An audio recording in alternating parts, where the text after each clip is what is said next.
How to refund applications that you just purchased on Google Play Store. Hi everyone, welcome back to my channel. I am Bimal from Geek, and in today's guide video I'll simply show you how you can refund applications that you simply bought just now on your Google Play Store. So just make sure to watch this video till the end. Now keep in mind that refund process also has some kind of criteria. For example, if you've already used the app for some of the best features and after a certain while there's only some kind of days before you can go ahead and request a refund. And keep in mind that you can only request a refund but not actually refund it. If only the owner of the developer accepts your refund, will you then be able to get your cash back and then uninstall those applications. But until then, it is simply going to stay in the requesting page.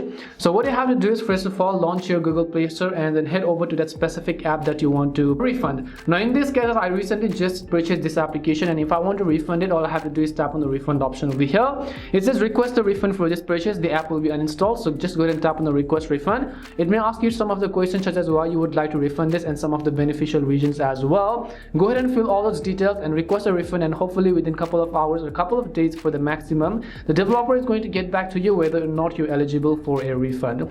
That's all it takes to request a refund on Google Play Store for the apps that you just purchased. We hope the video was really helpful, and if it did help you, then make sure to leave a like and subscribe to our channel. If you have got any more questions, feel free to leave them down. Thank you very much for watching, and see you soon in our next video.